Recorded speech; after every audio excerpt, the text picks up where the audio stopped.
The rain hammered against the floor-to-ceiling windows of the Morrison Mansion in Westchester County, like angry fists demanding entry. Victoria Chen Morrison pressed her palm against her 6-month pregnant belly as another crack of thunder shook the 20-room estate she had called home for 8 years of marriage. Tonight, it felt like a prison. Victoria, pack your bags. Now. The cold, commanding voice of her millionaire ex-husband-to-be cut through the storm's fury. Richard Morrison stood in the doorway of their master bedroom, his 45-year-old face carved from stone, his tech executive bearing as rigid as the expensive suit he still wore despite the late hour. "Richard, what are you talking about?" Victoria's voice came out softer than she intended, with that slight pause before difficult words that had developed over years of walking on eggshells. "Do not pretend you do not know." He never used contractions, even in anger. "The text message on my phone. You read it." Victoria's heart hammered against her ribs. She had read it. A message from someone named Cassandra that said, "Can't wait for you to leave her. The Hamptons house will be perfect for us. Richard, we need to talk about this. I am 6 months pregnant. The doctor said many things." Richard's laugh sounded like ice cracking. "How do I even know it is mine?" The words hit Victoria like a physical blow. She gripped the edge of their marble dresser, the same one where she had discovered his hidden financial documents 3 months ago. Documents that showed money disappearing into offshore accounts, business deals that looked suspiciously like fraud. "You cannot be serious." "I am always serious." "Victoria, you have 30 minutes to pack whatever you can carry." Thunder crashed overhead, and the lights flickered. Through the windows, Victoria could see trees bending nearly horizontal in the wind. The Weather Service had issued warnings about flooding and downed power lines. "Richard, please listen to me. The storm. My pregnancy is high risk. You know what Dr. Martinez said about stress." "Dr. Martinez." He spoke the name like it tasted bitter. "Another one of your little allies, I suppose. Like that sister of yours who has been filling your head with nonsense about financial independence." Victoria's pulse quickened.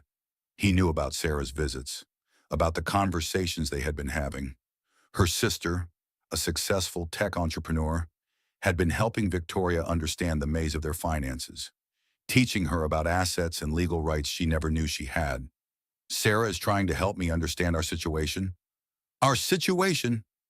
Richard stepped closer, and Victoria caught the scent of expensive cologne mixed with something harder. Whiskey. "There is no our situation anymore. There is my situation, which you have been attempting to complicate." "The baby." "The baby," as he cut her off. "Yes, let us discuss the baby. Convenient timing. Was it not right when I was planning to restructure our financial arrangements?" Victoria felt her world tilting. "You think I planned this pregnancy to trap you. I think you are more calculating than you pretend to be.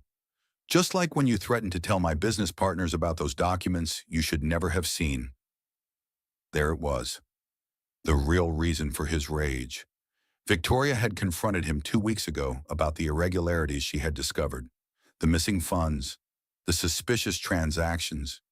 She had not threatened him, merely asked for explanations. But Richard Morrison, millionaire tech executive, was not accustomed to being questioned by anyone, especially not his wife. "I never threatened you, Richard. I asked for honesty. You asked for ammunition." His voice dropped to a whisper that somehow felt more dangerous than shouting. "You wanted leverage for the divorce you have been planning." "What divorce? I never said anything about." "You did not have to say it. I can see it in your eyes. You think you can take half of everything I built. You think you can destroy my reputation with wild accusations about my business practices?" Victoria pressed both hands against her belly, feeling their daughter moving restlessly inside her, as if sensing the tension filling the room. "Richard, I do not want to destroy anything.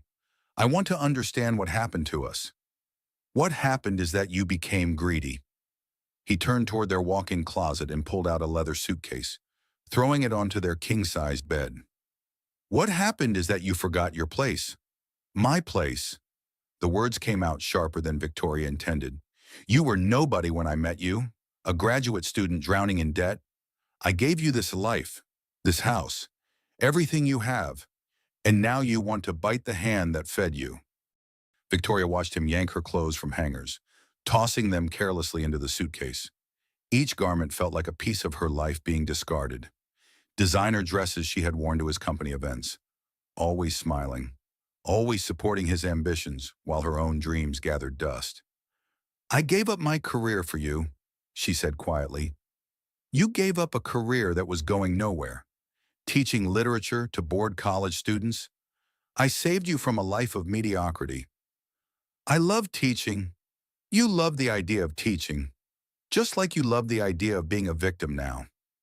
Victoria felt something shift inside her, a tiny spark of the woman she used to be before years of narcissistic abuse had worn her down to silence and compliance.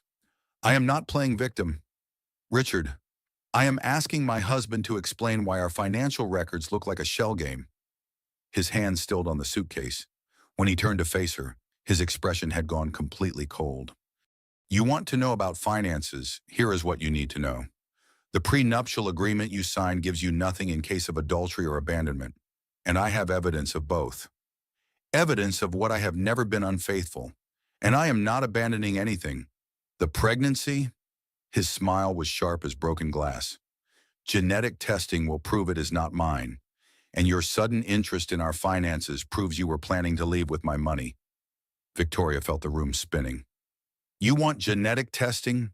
Fine, test the baby. She is yours, Richard.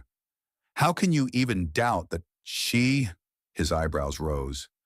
Already planning the gender reveal party, already spending my money on pink nursery furniture. The ultrasound showed what you wanted it to show. He zipped the suitcase closed with violent efficiency. Just like those financial documents you claim to have found, planted evidence to support your narrative. Planted by whom, Richard? Listen to yourself. You are creating conspiracy theories to avoid taking responsibility for your own actions. My actions? He lifted the suitcase and set it on the floor with a thud. My actions built a $50 million company.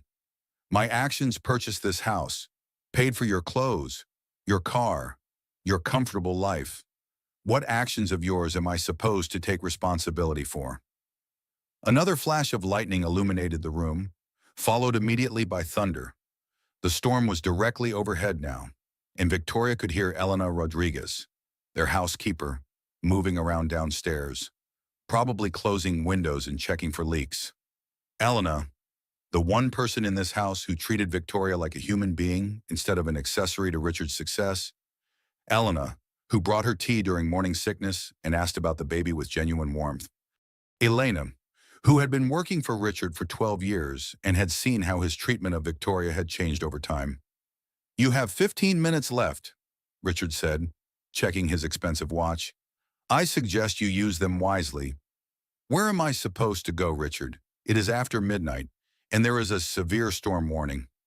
That is not my problem anymore. What about tomorrow's prenatal appointment? Dr. Martinez wants to check the baby's growth measurements. Cancel it. Find another doctor. One your insurance will cover. My insurance? Victoria felt panic rising in her throat. Richard, I am on your insurance, through your company. Not after tonight. He walked to his bedside table and pulled out a manila envelope. Separation papers. Sign them, and you will have 30 days of COBRA coverage. Refuse to sign, and you will have nothing. Victoria stared at the envelope like it was a snake. You had these prepared in advance. I had them prepared the moment you started asking questions about things that were none of your business. Our marriage is my business. Our financial security is my business. Our baby's future is my business. Our baby, he shook his head. You keep saying that like it means something. Like biology creates obligation. Biology, Victoria felt her voice breaking. Richard, we have been trying to get pregnant for 3 years. You said you wanted children? I said many things. People change their minds when circumstances change. What circumstances? What changed? Richard moved to the bedroom window and stared out at the storm. Trees bent and swayed in the wind, and Victoria could see debris flying past. The local news had warned people to stay indoors, to avoid travel unless absolutely necessary. "What changed?" he said without turning around. "Is that I realized I could do better." The words hung in the air between them like poison. Victoria felt something breaking inside her chest. Not just her heart, but her entire understanding of the man she had married. "Cassandra," she whispered. "Cassandra appreciates what I have built. She understands the kind of life I can provide without constantly questioning my methods. Your methods include hiding money from your wife and potentially defrauding your business partners." Richard spun around, and for a moment Victoria thought he might strike her. Instead, he smiled, and somehow that was worse. "Prove it," he said softly. "Take your accusations to court. See how far they get you without evidence, without money for lawyers, without a place to live. I have evidence. Those documents will disappear along with everything else that belongs to me, including access to this house, my cars, my accounts, my life." Victoria realized with growing horror that he had been planning this for weeks, maybe months. The sudden business trips, the late-night phone calls, the way he had been asking her seemingly casual questions about her family, her friends, her support system. He had been mapping out her vulnerabilities, preparing to cut off every avenue of help. "Elena," Victoria said suddenly, "Elena has seen things. She knows about your behavior, your treatment of me. Elena is an employee who will say whatever I pay her to say. She has family in Mexico who depend on the money I send them every month. Do you think she will risk their welfare for your sob story?"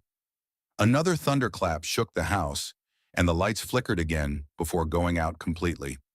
Emergency lighting kicked in, casting eerie shadows across the bedroom. "How fitting," Richard said into the darkness.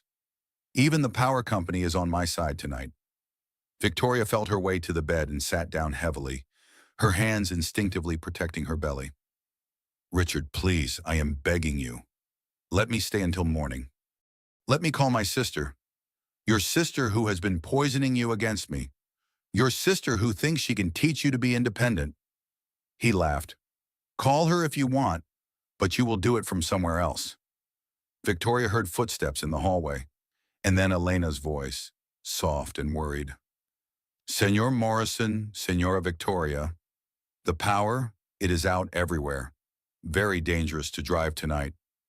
"Elena," Richard called out, his voice suddenly warm and charming. "Perfect timing. Please help my wife carry her suitcase to her car." "Her car?" Elena appeared in the doorway, her weathered face creased with confusion. "Senor, the storm is very bad. The roads are flooding. My wife has decided she needs some space to think about our marriage. She has asked to stay elsewhere for a while." Victoria started to protest, but Richard's sharp look silenced her. She realized that any contradiction would put Elena in an impossible position, caught between her loyalty to Victoria and her need to keep her job. "I will drive her myself," Elena said quietly. "My car is older, but it sits higher than the Mercedes." "That will not be necessary," Richard replied. "Victoria is perfectly capable of driving herself. Are you not, darling?" The endearment sounded like mockery. Victoria looked at Elena's concerned face and made a decision that would change everything. "Actually," Victoria said, standing up and lifting her chin, "I think I will be fine on my own." She picked up the suitcase, heavier than she expected, and walked toward the door. As she passed Richard, he leaned close enough that only she could hear his words. "Get out of my house," and he whispered. "The storm can have you for all I care." Victoria paused in the doorway and turned back to look at the room where she had slept beside this man for 8 years, where she had dreamed of raising children, where she had slowly lost pieces of herself until she barely recognized who she had become. "You are right about one thing, Richard," she said, her voice steadier than she felt. "People do change their minds when circumstances change, and my circumstances are about to change dramatically." She walked out of the room, Elena following anxiously behind her, and did not look back. The last thing she heard before the bedroom door closed was Richard's voice. cold and final. Good riddance. Meanwhile, downstairs in the mansion's marble foyer, Elena hurried to keep pace with Victoria's determined stride. The housekeeper's worn hands fluttered nervously as she watched her employer's wife head toward the front door. "Senora Victoria," Elena whispered, her accent thick with worry. "You know should be driving in this storm. The baby, she needs you safe." Victoria paused at the massive oak door, her hand trembling on the brass handle. Through the side windows, she could see her BMW sedan parked in the circular driveway, already covered with fallen branches and debris. The wind howled like a living thing, and rain struck the windows with the force of thrown stones. "I know, Elena, but I cannot stay here another minute. Where will you go, your sister? She lives in the city. No very far in this weather." Victoria's mind raced through her limited options. Sarah lived in Manhattan, at least an hour away in good weather. Tonight, with flooding and road closures, it might be impossible to reach her. Victoria's parents had retired to Florida 5 years ago. Her few remaining friends from college had drifted away during her marriage to Richard, slowly excluded from her life until her world had shrunk to the size of this mansion. "I will figure something out," Victoria said, though her voice lacked conviction. Elena disappeared for a moment and returned with a thermos and a plastic bag. "Coffee, still hot, and I make you some sandwiches. You need to eat for the baby." The kindness in Elena's gesture nearly broke Victoria's composure. When had she last felt genuine care from another human being? When had Richard last worried about whether she had eaten, or slept, or felt safe? "Elena, I need to ask you something," Victoria said quietly. "The things you have seen in this house, the way Richard treats me, if someone asked you to tell the truth about it, would you?" Elena's dark eyes filled with pain. "Senora, I have a daughter. She is studying to be a nurse, and her school. It costs much money. My grandson, he needs surgery for his heart condition. Senor Morrison, he helps with these things."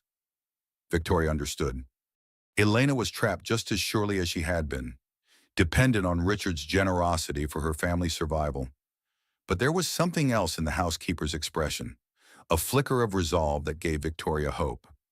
"But if the law protects me and my family," Elena continued slowly, "if there is a way to tell the truth without losing everything, then yes, Senora, I would tell what I have seen." Victoria squeezed Elena's hand. "Thank you. That means more than you know." A tremendous crash of thunder shook the house, and the emergency lights flickered ominously. Through the windows, Victoria could see tree limbs snapping under the wind's assault. "This is madness," Elena muttered. "No person should be out in this weather." "Elena, I pack for you. See, you know should be doing this yourself," came Richard's mocking voice from the top of the stairs. He was imitating Elena's speech pattern with cruel precision, and Victoria felt rage burn in her chest. "How dare you?" she called up to him. "Elena has shown me more kindness in 5 minutes than you have in months." "Elena is paid to show you kindness," Richard replied, descending the stairs with predatory grace. "Just as you were paid to be my wife, but your contract has been terminated." Victoria gripped the suitcase handle tighter. "I was never paid to be your wife. Richard, I was supposed to be your partner. Partners contribute equally to the relationship. What exactly have you contributed besides your presence and your opinions about my business decisions?" The question hung in the air like an accusation. Victoria thought about the charity work she had done for his company's public image, the networking events where she had charmed potential clients, the countless evenings she had entertained his business associates while setting aside her own ambitions. She thought about the book manuscript she had been working on when they married, abandoned now in a digital folder she had not opened in years. "I contributed 8 years of my life," she said simply. 8 years of living in luxury while contributing nothing of value. Most people would call that a fair trade. Elena made a small sound of distress, and Victoria realized the housekeeper was witnessing the final destruction of what she had probably hoped was a loving marriage. How many nights had Elena heard arguments through these walls? How many mornings had she seen the aftermath of Richard's psychological warfare? "I am leaving now," Victoria announced, pulling open the heavy door. The storm rushed in like an invading army. Wind and rain struck her with such force that she staggered backward, her pregnant belly throwing off her balance. The suitcase was nearly torn from her grip. "You cannot drive in this," Elena shouted over the wind. "The baby. The baby will be fine once we are away from here," Victoria replied, though she had to lean into the doorframe to keep from being blown over. Richard appeared beside them, seemingly unaffected by the chaos. Having second thoughts, "There is still time to sign the separation papers and wait for morning." Victoria looked at him through the wind and rain, at his perfectly styled hair now being whipped around his face, at his expensive clothes that no amount of money could make impressive in this moment. She realized that this man, this millionaire ex-husband-to-be, who controlled every aspect of their shared life, had no power over the storm. Nature did not care about his money or his threats or his carefully crafted image. "No second thoughts," she said. "Only regret that it took me this long to see who you really are." She stepped into the storm. The wind immediately tried to knock her sideways, and the rain soaked through her lightweight sweater within seconds. Each step toward her car felt like a battle, and she could hear Elena calling her name from the doorway, begging her to come back. The BMW's door handle was slippery with rain, and it took 3 tries to get it open. By the time Victoria collapsed into the driver's seat, she was completely drenched and shaking from cold and shock. She fumbled with the key, her hands trembling too badly to fit it into the ignition. Through the windshield, she could see the mansion's front door standing open, warm light spilling out onto the dark driveway. Richard stood silhouetted in the doorway like a figure from a nightmare, watching her struggle. He made no move to help, showed no concern for her safety or that of their unborn child. Finally, the engine turned over. Victoria put the car in reverse and began backing out of the driveway, her headlights cutting weak paths through the driving rain. Visibility was almost zero, and she had to rely on memory to navigate the curved drive. As she reached the road, a massive oak branch crashed down exactly where her car had been parked moments before. The impact shook the ground and sent a shower of sparks from the downed power line it had taken with it. Victoria sat in her car at the end of the driveway, wipers struggling against the torrential rain, and realized she had no idea where to go. The roads looked like rivers, and every few seconds, lightning illuminated a landscape transformed into something alien and dangerous. She pulled out her phone to call Sarah, but there was no signal. The storm had knocked out the cell towers, cutting her off from her only lifeline. For the first time since the confrontation began, Victoria felt truly alone. She was 6 months pregnant, homeless, and trapped in a car in the middle of the worst storm in years. The man she had loved and trusted had thrown her out like garbage, caring more about his image and his money than her life or their baby's safety. She thought about the choice every woman fears: protect yourself or try to save something that is already dead. For 8 years, she had chosen to stay and fight for their marriage, making herself smaller and smaller until she had nearly disappeared.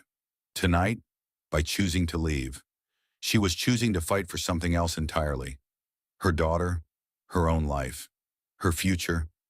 Victoria put the car in drive and pulled onto the flooded road, not knowing where it would lead but knowing she could never go back. Behind her, the mansion's lights grew smaller in her rearview mirror until they disappeared entirely, swallowed by the storm that was carrying her toward an uncertain but autonomous future. 3 hours later, as Victoria's car hydroplaned on the slick road and spun sideways into a concrete barrier, she would understand that sometimes the most dangerous storms are the ones that finally set you free. The impact threw her forward against the steering wheel, and she felt a sharp pain in her abdomen before everything went dark. Her last conscious thought was a prayer for her daughter's safety and a promise that Richard Morrison would pay for what he had done. 3 hours later, at Mercy General Hospital, fluorescent lights buzzed overhead as Victoria drifted in and out of consciousness on a narrow emergency room bed. The antiseptic smell mixed with the lingering scent of rain from her soaked clothes, and somewhere in the distance she could hear the steady beep of monitoring equipment. "Dr. Martinez, we need you in Trauma Bay 3, came the announcement over the hospital speakers. What do we have? Dr. Martinez asked, her voice professional but urgent as her footsteps approached Victoria's bed. Pregnant female, approximately 35 years old, took a fall after a vehicle accident. She is conscious but disoriented. 6 months gestation, previous high-risk designation due to her age and history of miscarriage. Victoria's eyes fluttered open to see Dr. Martinez's concerned face hovering above her. The doctor was a woman in her 50s with kind eyes and graying hair pulled back in a practical ponytail. Victoria had been seeing her for prenatal care for 4 months, and Dr. Martinez was one of the few people who had noticed the increasing stress Victoria carried at each appointment. "Victoria, can you hear me?" Dr. Martinez asked gently. "You are at Mercy General. You were in a car accident." "The baby," Victoria whispered, her hands moving instinctively to her belly. "Is she okay? We are checking on her right now. Can you tell me what happened tonight?" Victoria tried to organize her thoughts through the haze of pain medication and shock. The confrontation with Richard felt like something from a nightmare, but the throbbing in her ribs and the scratches on her hands proved it had been real. "My husband, my millionaire ex-husband." Victoria caught herself. They were not divorced yet, though after tonight that seemed inevitable. "Richard threw me out of the house during the storm. I had nowhere to go, so I tried to drive to my sister's apartment in the city." Dr. Martinez's expression darkened. "He made you leave during a severe weather warning while you are 6 months pregnant with a high-risk pregnancy? He found out I knew about his financial irregularities. About the affair, he said the baby might not be his and that I had 30 minutes to pack whatever I could carry." A nurse appeared at Victoria's bedside, checking the monitors and making notes on a chart. Victoria noticed the woman's nameplate read Susan Chen and felt a small spark of connection. Chen was Victoria's maiden name, a piece of her identity she had lost when she became Mrs. Morrison. "The fetal heartbeat is strong," Nurse Chen reported, "but we should do an ultrasound to check for any trauma-related complications."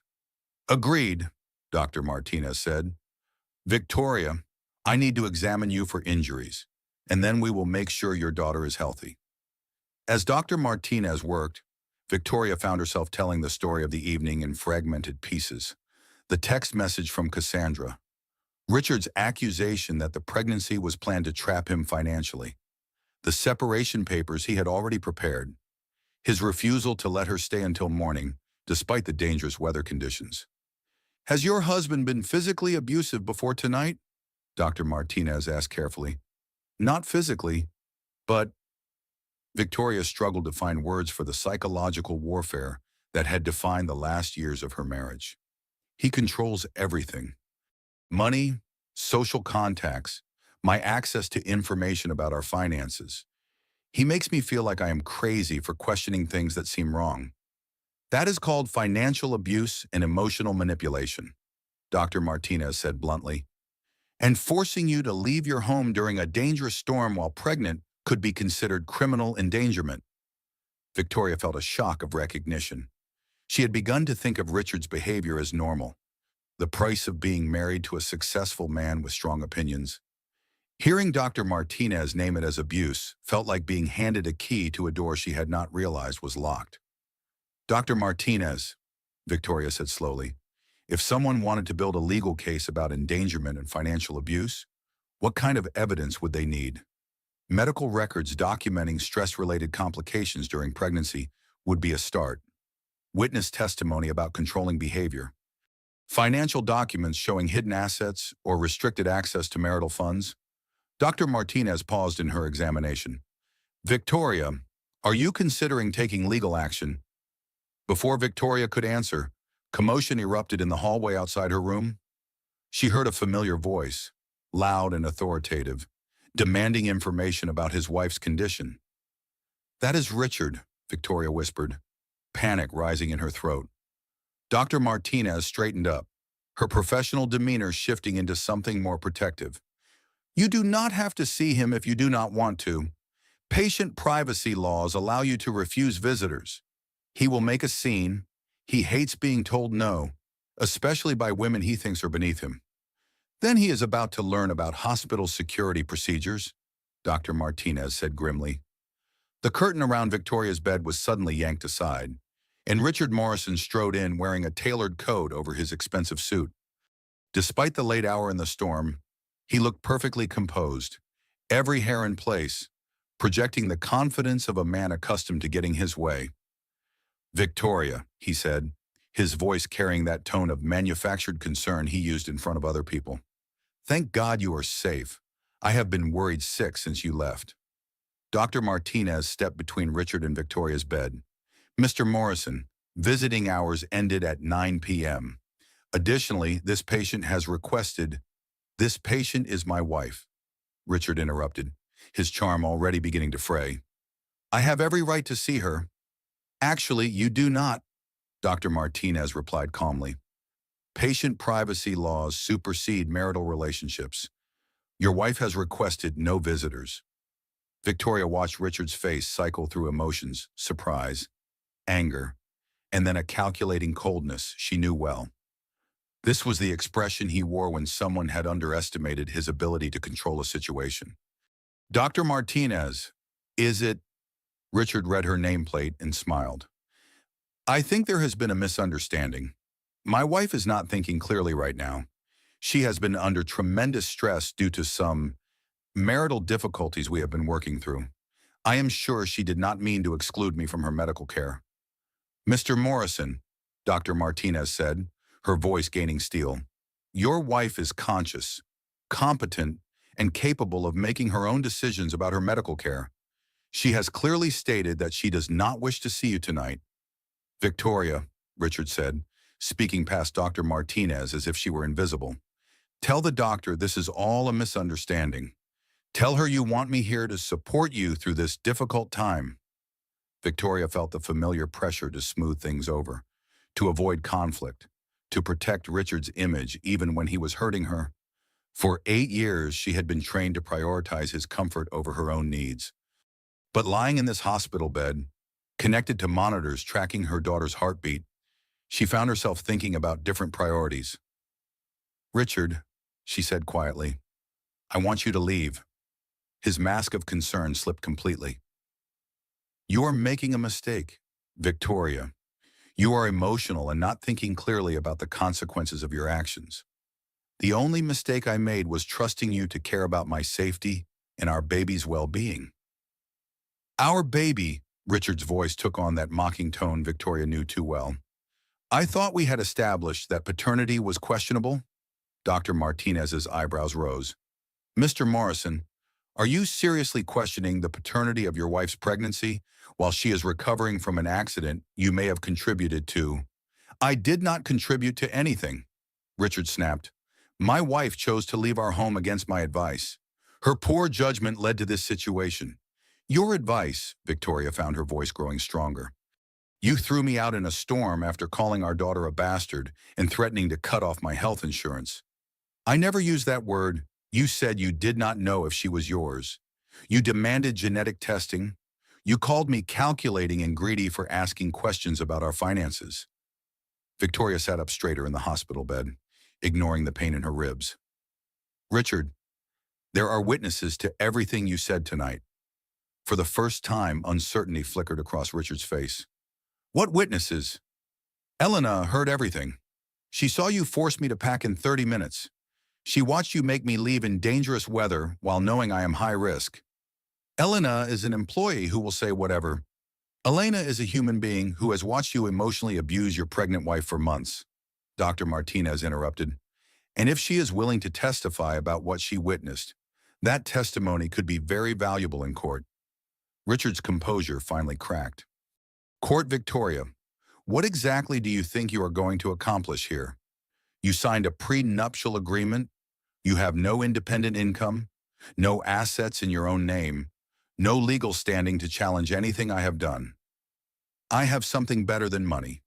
Richard, I have the truth." "The truth?" He laughed, but it sounded forced. "The truth is that you are an unstable woman who endangered her own pregnancy by driving recklessly in a storm. The truth is that you have been planning to extort money from me using false accusations about my business practices." "Mr. Morrison," Dr. Martinez said firmly, I am going to ask you to leave now. Your presence is causing distress to my patient, which could compromise her pregnancy. You cannot throw me out.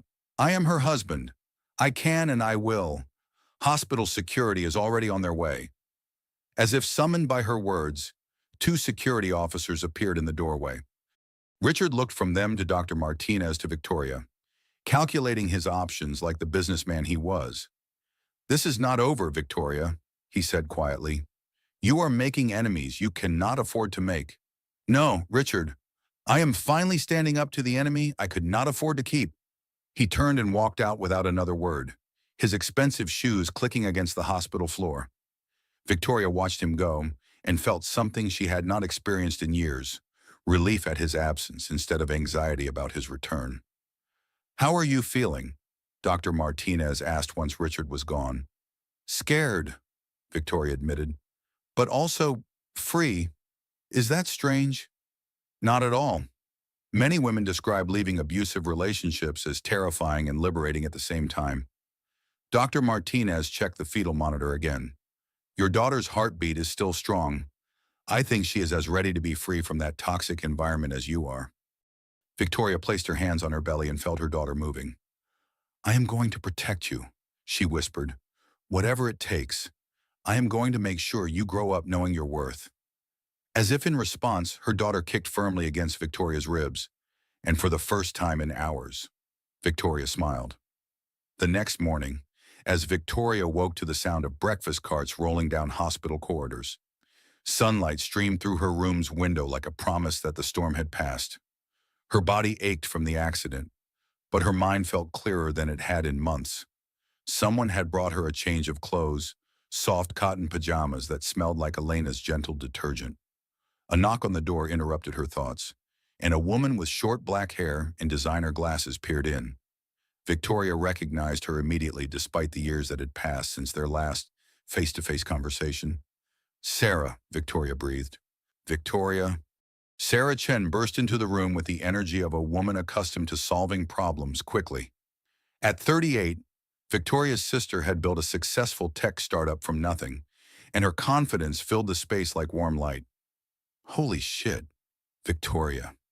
When Elena called me at 5 in the morning, Sarah caught herself and lowered her voice. Sorry, I have been practicing not swearing since I heard about the baby. How are you feeling? Elena called you? Victoria felt a wave of gratitude for the housekeeper's quiet rebellion against Richard's control. She tracked down my number and called from her personal phone. Smart woman. She said Richard threw you out in the storm and you ended up here. Sarah pulled up a chair next to Victoria's bed. Please tell me you are planning to destroy him in court. Victoria managed a weak laugh. I am planning to survive him in court. Destroying him might be beyond my current resources. That is where you are wrong, sister. Sarah pulled out her tablet and opened a folder full of documents. I spent the night doing some research on your millionaire ex-husband. Richard Morrison has made some very interesting financial moves in the past 6 months. What kind of moves? The kind that suggest he was preparing for a divorce long before you found that text message. Shell companies in the Cayman Islands, property transfers to trusts that somehow do not include your name, business partnerships that look suspiciously like ways to hide assets from matrimonial property division. Victoria felt her pulse quicken.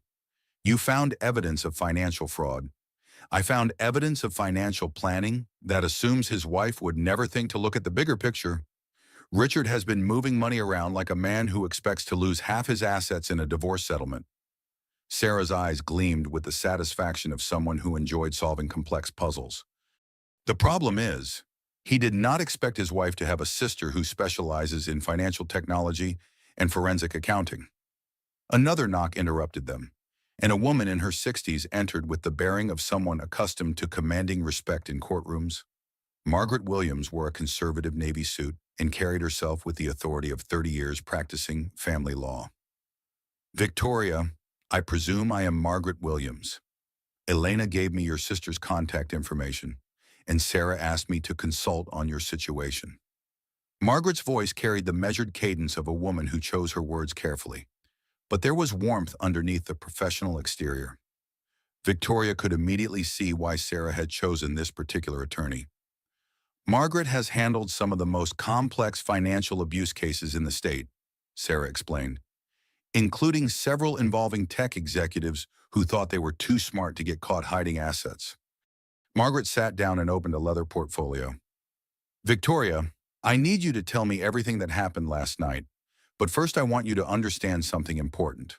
What your husband did forcing you to leave your home during a dangerous storm while 6 months pregnant with a high-risk pregnancy that constitutes criminal endangerment under New York state law. Criminal? Victoria had been thinking in terms of divorce and custody, not criminal charges. Absolutely. Add in the financial abuse Sarah has uncovered, and we have the foundation for both criminal charges and a civil lawsuit that could recover significant damages. Victoria felt overwhelmed. 24 hours ago, she had been focused on saving her marriage. Now she was hearing words like criminal charges and financial recovery that made her situation sound like something from a legal thriller. Margaret, I appreciate your help, but I do not know if I am ready for a war with Richard. He has unlimited resources and connections throughout the business community. My dear, Margaret said gently, he has already declared war on you. Last night was not a marital dispute. It was an assault on your safety and your baby's well-being. We are simply choosing to fight back strategically instead of being victims. Sarah leaned forward in her chair. Victoria, you need to hear this. I ran those numbers you asked me to look at 6 months ago. Richard has been systematically moving assets out of your joint accounts and into offshore structures since last spring. He has been planning this divorce for almost a year. Victoria felt the room tilting.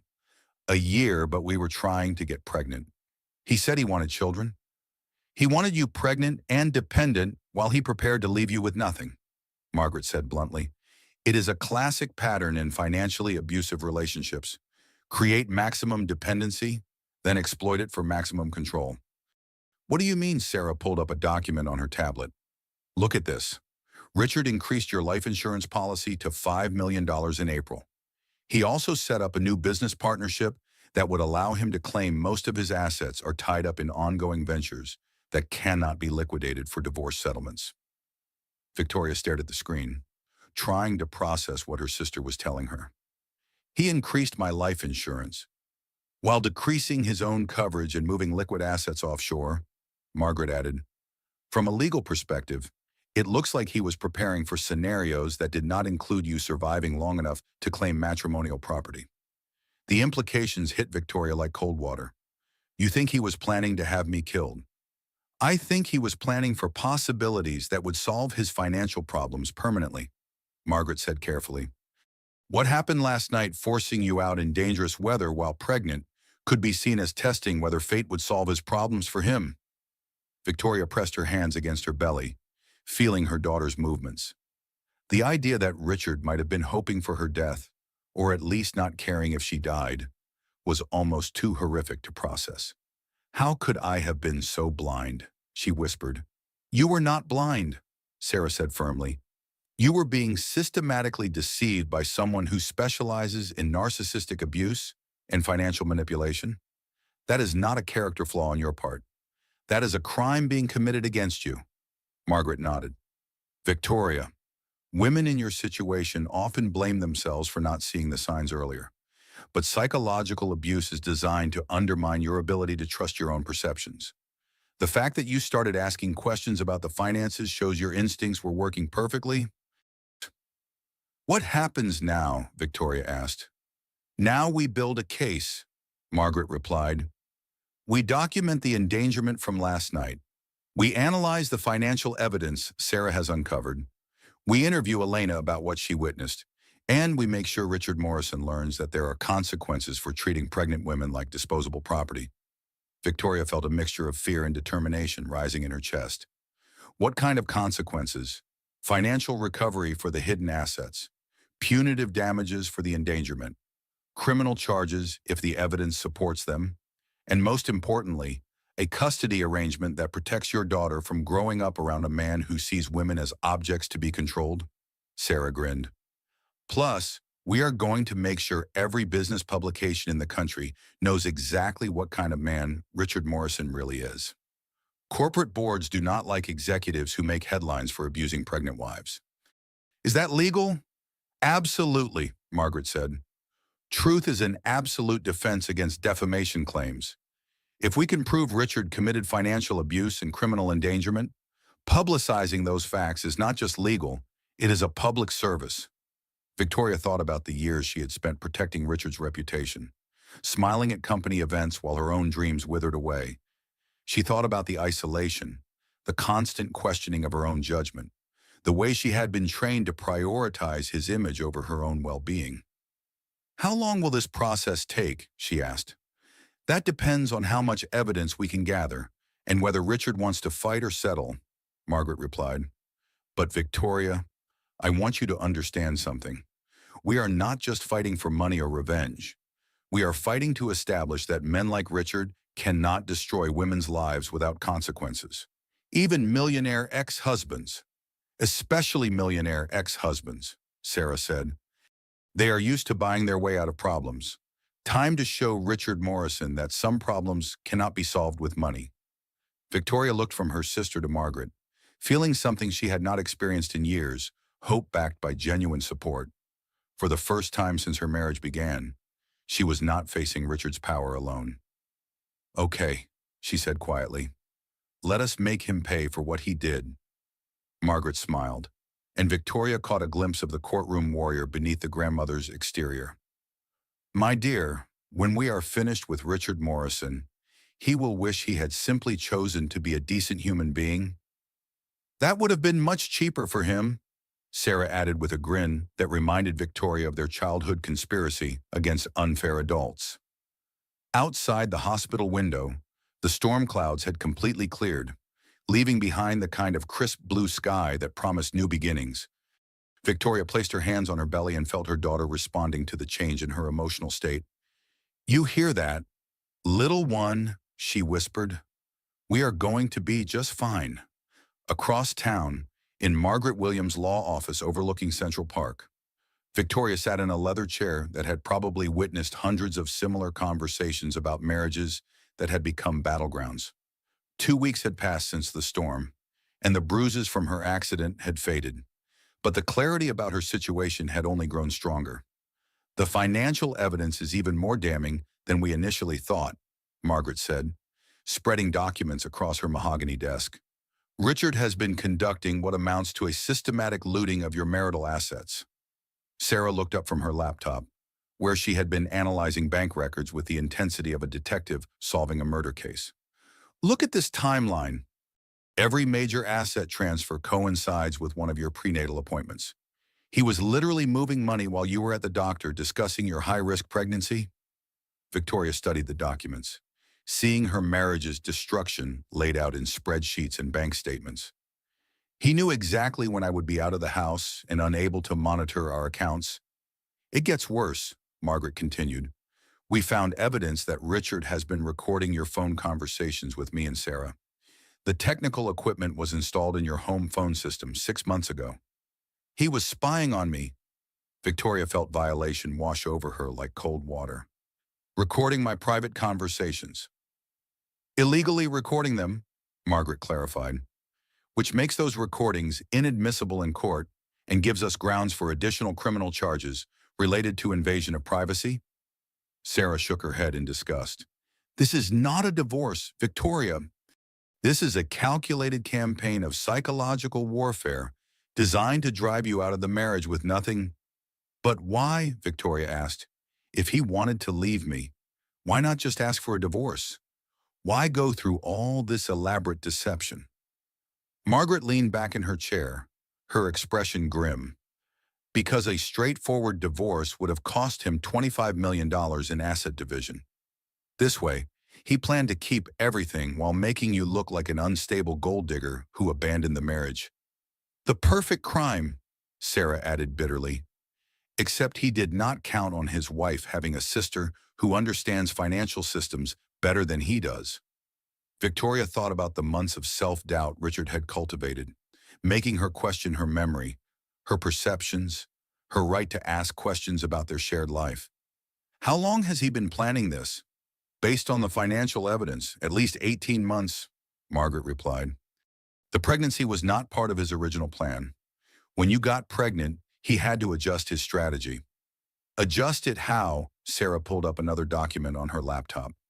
By making the pregnancy part of the abandonment narrative. If he could prove you left willingly during pregnancy, it would support his claim that you were unstable and unsuitable for significant asset division.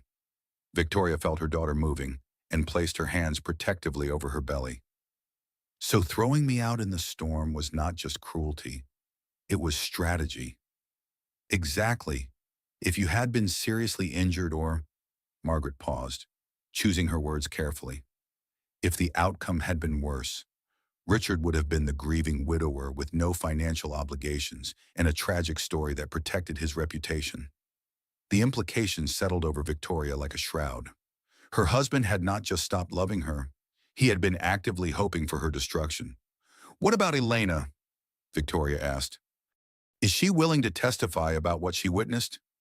More than willing, Margaret replied with a satisfied smile. Elena has been documenting Richard's behavior for 2 years. She has been keeping a journal of incidents, taking photographs of damages to property during his rages, and recording dates and times of verbal abuse. Elena was gathering evidence. Elena was protecting herself, Sarah explained. She told me she has seen this pattern before in other wealthy households where she worked. She knows that when marriages like yours explode, the staff often gets blamed for things they witnessed. Margaret nodded approvingly. Elena is an intelligent woman who understood she might need to prove she was not complicit in any wrongdoing. Her documentation is meticulous and devastating. Can I see it? Margaret hesitated. Victoria, Elena's records are difficult to read. They document systematic psychological abuse that escalated significantly during your pregnancy. I need to see them. I need to understand what she observed that I was too close to recognize. Sarah reached across the desk and squeezed Victoria's hand. Are you sure some of this stuff is pretty brutal to read about yourself? I am sure. Margaret opened a thick folder and handed Victoria a typed document. Elena had her daughter translate her handwritten notes into English for our legal team. Victoria began reading, and with each entry, her understanding of her marriage shifted like pieces of a puzzle clicking into place. March 15th, Mr. Morrison screamed at Mrs. Morrison for leaving dishes in the sink, called her lazy and worthless. She was crying and holding her stomach. I think she was having morning sickness, but could not tell him. April 3rd, Mr. Morrison threw Mrs. Morrison's books away while she was at doctor appointment. When she asked about them, he said she was imagining things. Found books in garbage and saved them in my car. May 22nd, Mrs. Morrison asked me if she seemed crazy because Mr. Morrison says she forgets conversations that never happened. She looks so scared. I told her she is not crazy. June 10th, Mr. Morrison told me to stop being friendly with Mrs. Morrison because she does not deserve kindness. Said if I did not agree, he would report me to immigration. I pretended to agree, but kept being kind to her anyway. Victoria's hands shook as she read entry after entry, documenting the systematic destruction of her self-esteem and autonomy. Seeing it written down in Elena's careful handwriting made the abuse undeniable, even to herself. He was gaslighting me, she whispered. Extensively and deliberately, Margaret confirmed. Elena's documentation shows a clear pattern of psychological manipulation designed to make you doubt your own perceptions and become increasingly dependent on Richard's version of reality. The books, Victoria said suddenly. I remember looking for them and Richard saying I must have donated them. I started to think I was losing my memory. That is exactly what he wanted you to think, Sarah said angrily. God, Victoria, reading this stuff makes me want to punch him in his smug face. Margaret cleared her throat diplomatically. While I understand the sentiment, our focus needs to be on legal remedies rather than physical ones. Though I will admit that after 30 years of family law, cases like this still make my blood boil. What happens next? Victoria asked. Next, we file a comprehensive lawsuit that includes civil claims for financial abuse, intentional infliction of emotional distress, and endangerment of you and your unborn child. We also file a criminal complaint with the district attorney's office regarding the endangerment and illegal surveillance. Will Richard try to settle out of court? Probably. Men like Richard prefer to solve problems with money rather than face public accountability. But Victoria, I need you to understand something important. If we accept a settlement with a non-disclosure agreement, Richard gets to continue presenting himself as a respectable businessman while we agree to never talk about what he did to you. Victoria thought about the other women she had met at various corporate events over the years, wives who seemed nervous and apologetic, who deferred to their husbands on every topic. How many of them were living with the kind of abuse she had endured? How many might be helped by seeing that it was possible to fight back? What if we do not settle? She asked. Then we go to trial, and everything becomes public record. Richard's financial crimes, his abuse, the endangerment incident, all of it gets exposed in open court with media coverage. Sarah grinned. Plus, discovery process means we get access to all his records, including communications with his mistress and documentation of any other shady business practices. But it also means months of legal battles, invasive questions about our marriage, and Richard's legal team trying to destroy my credibility in every way possible. Margaret nodded soberly. It will not be easy. Richard will spare no expense trying to paint you as an unstable gold digger who trapped him with a pregnancy and then tried to extort money with false accusations. Except we have evidence that proves every accusation is true, Sarah pointed out. We do, but evidence and public perception are not always the same thing. Richard has spent years cultivating his image as a successful entrepreneur and philanthropist. He will use every resource to protect that image. Victoria looked out Margaret's window at Central Park, where people were walking their dogs and pushing strollers in the afternoon sunshine. Normal people living normal lives without having to calculate the cost of seeking justice from the people who were supposed to love them. If I do this, if we go to trial, what are the chances we actually win? Based on the evidence, we have already gathered 90% chance of significant financial recovery and criminal convictions. Margaret replied confidently. The question is not whether we can win. The question is whether you are prepared for the battle required to get there. Victoria felt her daughter kick and thought about the world she wanted her child to grow up in. A world where powerful men face consequences for abusing the women in their lives. A world where being rich did not mean being above the law. Margaret, she said quietly, I want you to file everything. Criminal charges, civil lawsuit, all of it. No settlements, no non-disclosure agreements. I want the whole truth to come out in open court. Margaret smiled with the satisfaction of a lawyer who had found a client worthy of her best efforts.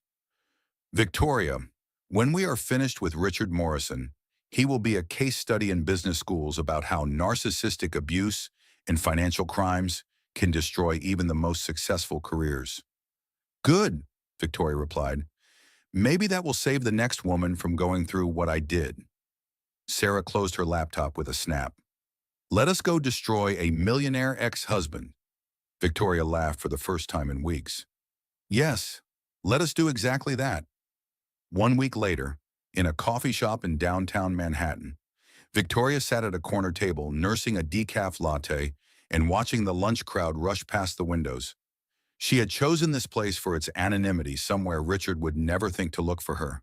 Surrounded by people who did not know or care about the Morrison family drama, she was not alone. Carol Henderson sat across from her, a woman in her 50s with the bearing of someone who had survived corporate boardrooms and emerged stronger. At 42, Jennifer Park occupied the chair to Victoria's left, her nervous energy offset by an intelligence that sparkled when she discussed legal strategy. So you are telling me, Carol said, stirring sugar into her coffee with precise movements, that Richard Morrison used the exact same playbook on you that he used on me 15 years ago. Victoria nodded. The financial surveillance, the gaslighting, the systematic isolation from family and friends, even some of the same phrases about women not understanding business complexities. Jennifer, who had dated Richard briefly before his marriage to Victoria, spoke with the slight stutter that appeared when she was nervous, but disappeared entirely when she was angry. He told me I was too emotional to understand his investment strategies. Then I found out he was using my name to open accounts I never authorized. That is his pattern, Carol explained. Financial abuse disguised as protecting women from their own supposed ignorance. He did the same thing to my business partner's wife until she finally left him and took half his assets in divorce court. Victoria felt a mixture of validation and horror. How many women has he done this to? More than we know about, I suspect, Carol replied. Men like Richard do not suddenly develop these behaviors in middle age. They refine them over decades of practice. The coffee shop's afternoon crowd provided cover for their conversation, but Victoria still found herself glancing toward the door every few minutes. 2 weeks of freedom from Richard's surveillance had not been enough to break the hypervigilance that years of psychological abuse had created. Victoria, Jennifer said gently, you keep checking the exits like he might show up here. Is he stalking you? Not directly, but he has been showing up places where he knows I might be. My doctor's office, the grocery store near my sister's apartment, the courthouse where I filed the restraining order paperwork. Carol's expression hardened. That is intimidation tactics. He wants you to feel like you cannot escape his presence, even when you are legally protected from direct contact. It is working, Victoria admitted. I feel like I am always looking over my shoulder, always waiting for him to appear and create some kind of scene. That is exactly what he wants, Jennifer said, her voice gaining strength as her anger overcame her nervousness. He wants you to feel powerless even when you are actually in control of the legal process? Victoria's phone buzzed with a text message, and she glanced at it automatically. The number was blocked, but the message made her blood run cold. Having coffee with my fan club. How quaint. Say hello to Carol and Jennifer for me. Her hands began shaking as she showed the message to the other women. Son of a bitch, Carol muttered. He is having you followed. Jennifer looked around the coffee shop with new awareness. Do you see anyone who might be watching us? It does not matter who, Carol said grimly. What matters is that Richard is escalating his harassment. This is not just intimidation anymore. This is evidence of continued psychological abuse in violation of the restraining order. Victoria felt panic rising in her throat. What if he tries to use this against me? What if he claims I am building some kind of conspiracy against him? Then he will have to explain why he is monitoring your private conversations and movements, Jennifer replied, pulling out her phone. I am calling your lawyer right now. As Jennifer dialed Margaret Williams's number, Victoria found herself studying the faces of strangers in the coffee shop, wondering which one might be reporting back to Richard. The feeling of being watched, of having her every movement monitored and judged, brought back all the anxiety she had lived with during her marriage. This is why he does it, Carol said quietly, reading Victoria's expression. Not just to gather information, but to make you feel like you can never truly escape him, like he will always be watching, always be in control. It is working, Victoria whispered. Only if you let it work, Carol replied firmly. Victoria, I need you to listen to me. I went through this exact same thing with my ex-husband 12 years ago. The surveillance, the intimidation, the feeling like I could never have a private conversation or a moment of peace. How did you make it stop? By refusing to be controlled by it, by documenting every violation of the restraining order and using each one to build a stronger legal case. By turning his own tactics against him. Jennifer finished her call to Margaret and looked grim. Your lawyer wants to see that text message immediately. She said this could be grounds for additional criminal charges related to stalking and violation of protective orders. Victoria felt a spark of hope mixed with determination. You mean his surveillance could actually help our case? Absolutely, as Carol said. Every time Richard violates the boundaries established by the court, he provides more evidence of his inability to respect legal authority. Judges do not like men who think they are above restraining orders. Plus, Jennifer added, this text message proves he has been monitoring your movements and associations. That supports the argument that his behavior constitutes organized harassment rather than isolated incidents. As if summoned by their conversation, Victoria's phone rang. Margaret Williams' number appeared on the screen. Victoria, I just reviewed the text message Jennifer forwarded to me. Margaret's voice was crisp with professional anger. We are filing contempt of court charges this afternoon. Richard has clearly violated the restraining order by monitoring your location and contacting you indirectly.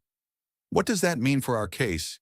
It means Richard Morrison is proving our allegations about his controlling and abusive behavior better than we ever could ourselves. Judges tend to take a dim view of men who cannot follow simple court orders about leaving their estranged wives alone. Victoria felt some of her anxiety transforming into something more useful, righteous anger. Margaret, I want to file formal complaints about every incident of surveillance and intimidation. All of it. Excellent. Can you and your companions come to my office this afternoon? I would like to interview Carol and Jennifer about their experiences with Richard. Their testimony could establish a pattern of behavior that strengthens your case significantly. After hanging up, Victoria looked at the two women who had become unlikely allies in her fight against Richard's abuse. Are you both willing to testify about what he did to you? Carol smiled grimly. Victoria, I have been waiting 15 years for the chance to make Richard Morrison face consequences for his behavior. You just gave me that opportunity. Jennifer nodded, her stutter completely gone now that her anger had taken over. I want every woman in this city to know what kind of man Richard Morrison really is. Let him try to explain away 3 different women with identical stories about financial abuse and psychological manipulation. Victoria felt something she had not experienced since childhood, the power of women supporting women against a common threat. For years, Richard had isolated her from other women, convinced her that she was the problem, made her believe she was the only one struggling with his behavior. You know what I realize, Victoria said, looking at her unexpected allies. Richard made a crucial mistake when he threw me out that night. What is that? Carol asked. He assumed I would stay isolated and ashamed, that I would try to handle this alone like I had handled everything else in our marriage. He never considered that other women might be willing to stand up and tell their own stories about what he did to them. Jennifer grinned. Men like Richard always underestimate women's willingness to support each other once they realize they are not alone. Plus, Carol added, he never considered that his pattern of abuse would eventually create its own evidence trail. Every woman he manipulated is a potential witness against him. Victoria's phone buzzed again with another blocked number, but this time she did not feel afraid. Instead, she screenshot the message and forwarded it directly to Margaret Williams before reading it aloud to Carol and Jennifer. Still building your little support group. How pathetic. Do you really think anyone will believe 3 bitter women over a successful businessman? Carol laughed. Oh, Richard, you just keep making this easier for us. Should we respond? Jennifer asked. Victoria thought for a moment, then typed a single message back, see you in court. As they left the coffee shop together, Victoria realized that Richard's surveillance had backfired completely. Instead of making her feel isolated and vulnerable, it had helped her understand that she was part of a community of survivors who were ready to fight back. Ladies, she said as they walked toward Margaret's office, let us go destroy a millionaire ex-husband's reputation. With pleasure, Carol replied. About time, Jennifer added. For the first time since her marriage began, Victoria felt the power of women supporting women, and she knew Richard Morrison had no idea what was coming for him. Meanwhile, as news vans gathered outside the Morrison mansion in Westchester County, Richard Morrison stood in his home office surrounded by legal documents and damage control strategies that were failing faster than he could implement them. His high-priced legal team had spread files across every surface, but their expressions suggested they were fighting a losing battle. Richard, we need to discuss settlement options, said his lead attorney, James Crawford, a man whose expensive suits could not disguise his growing nervousness about the case. The evidence your wife's team has compiled is extensive. Settlement is not an option, Richard replied, his voice carrying the cold authority that had intimidated business rivals for 2 decades. Victoria is bluffing. She does not have the resources or the resolve to sustain a prolonged legal battle. Actually, she does, Crawford said grimly, consulting his notes. Her sister's tech company is funding the litigation, And Margaret Williams has a reputation for taking complex abuse cases to trial even when defendants have unlimited resources. Through the office windows, Richard could see reporters setting up equipment on the public sidewalk outside his gates. The story had leaked to the media 3 days ago, and already his carefully cultivated image as a successful philanthropist was crumbling under headlines about tech executive accused of endangering pregnant wife. The media coverage is becoming a problem, Crawford continued.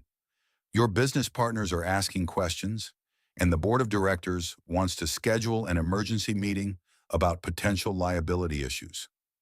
Richard felt control slipping through his fingers like water. For 18 months, he had orchestrated every detail of his exit strategy from the marriage.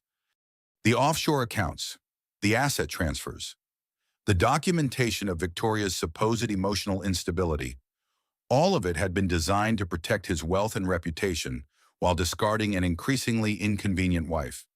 He had not anticipated Victoria fighting back with competent legal representation and corroborating witnesses. What about the private investigators? Richard asked. Do we have anything we can use to discredit her? Crawford shifted uncomfortably. Richard, the surveillance you ordered may have violated restraining order provisions. Our investigators found evidence of Victoria meeting with other women, but using that information could expose you to additional criminal charges for stalking. Other women. Women who claim to have had similar experiences with you in past relationships? Margaret Williams is building a pattern of behavior case that could be very damaging.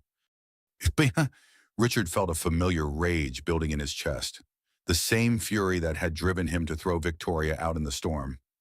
How dare she recruit other women to support her lies? How dare she turn his previous relationships into weapons against him? Carol Henderson and Jennifer Park. Crawford continued, reading from his file. Both are willing to testify about financial manipulation and psychological abuse, combined with Elena Rodriguez's documentation of incidents during your marriage. The prosecution has a very strong case for establishing systematic abusive behavior. Elena was paid to be loyal to this family. Elena was paid to be a housekeeper, not to enable domestic abuse.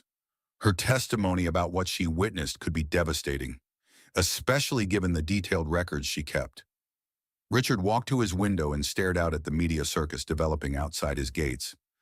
24 hours ago, he had been Richard Morrison, successful tech executive and respected community leader.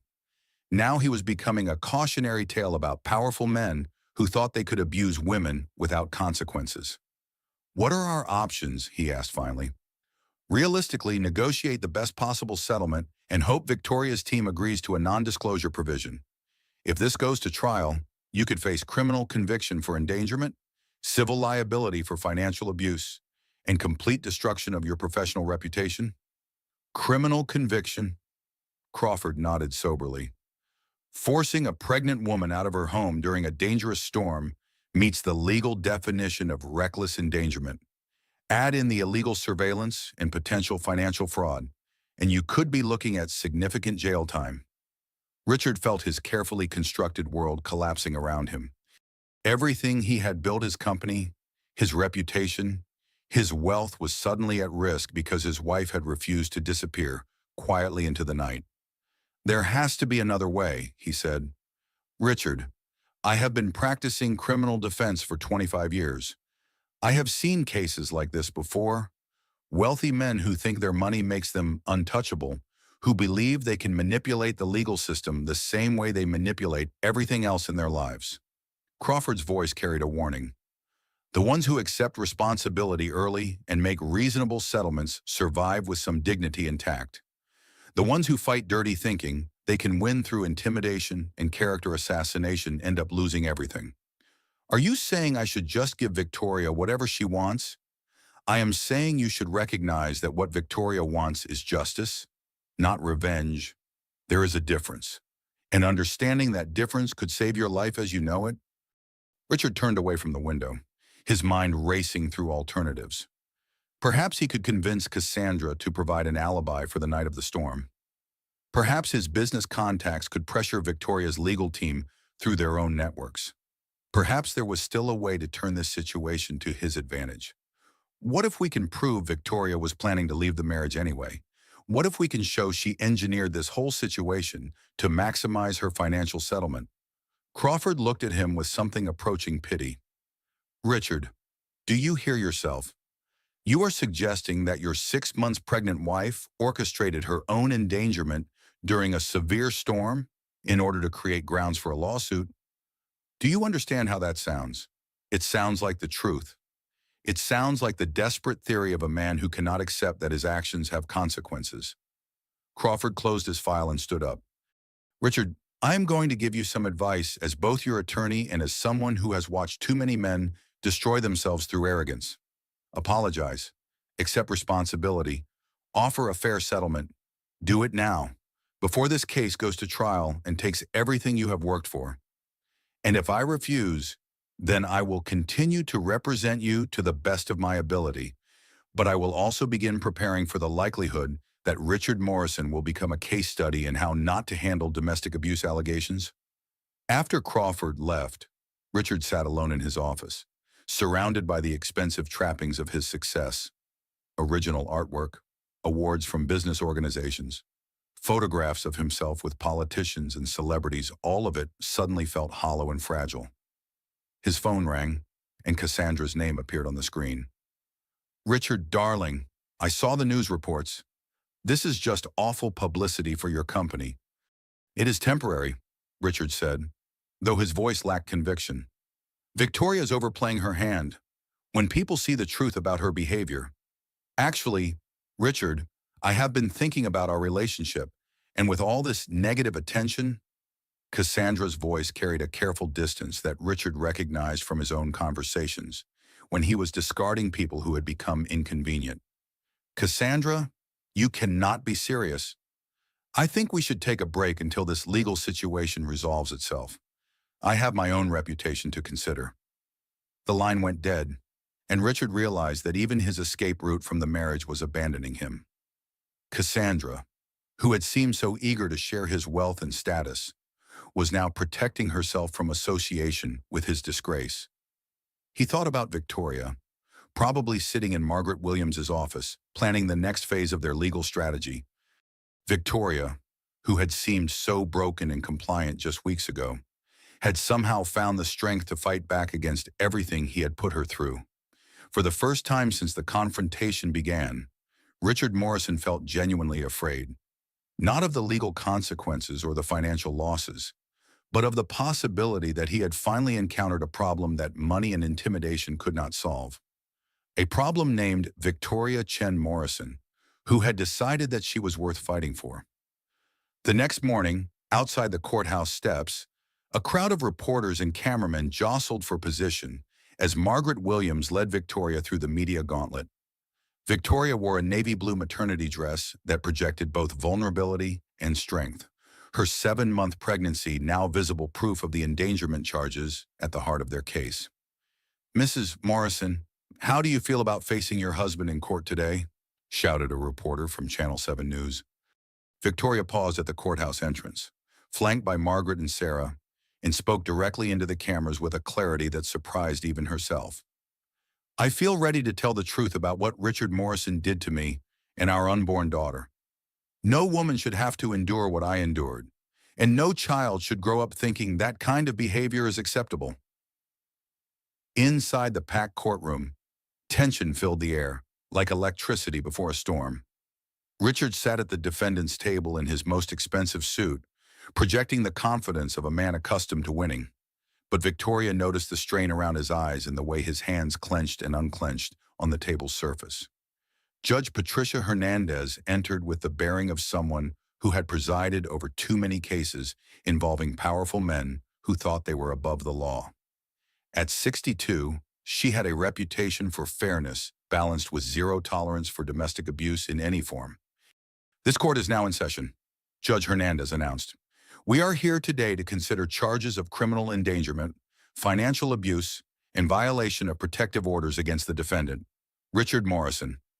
Margaret Williams rose for her opening statement, her voice carrying the authority of 3 decades fighting for abused women. Your Honor, the evidence will show that Richard Morrison engaged in a systematic campaign of psychological and financial abuse against his pregnant wife, culminating in an act of criminal endangerment that could have resulted in the death of both mother and child. She walked to the jury box, making eye contact with each of the 12 jurors who would decide Richard's fate. Richard Morrison is a millionaire ex-husband who believed his wealth gave him the right to treat women as disposable property. When his wife began asking questions about financial irregularities in their marriage, he responded not with honesty, but with escalating abuse designed to silence her forever. Richard's attorney, James Crawford, stood for the defense's opening statement, his expensive suit and practiced demeanor projecting confidence that felt increasingly hollow in the face of the prosecution's evidence. Ladies and gentlemen of the jury, my client, Richard Morrison, is a successful businessman who built a $50 million company through hard work and innovation. What we have here is an unfortunate marital dispute that has been blown out of proportion by a woman seeking to maximize her financial gain through false accusations.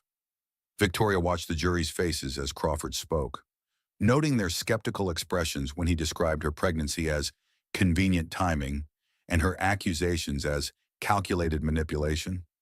The prosecution would have you believe that Mr.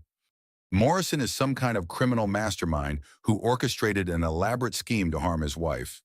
The truth is far simpler. Victoria Morrison is an intelligent woman who saw an opportunity to turn marital problems into financial advantage.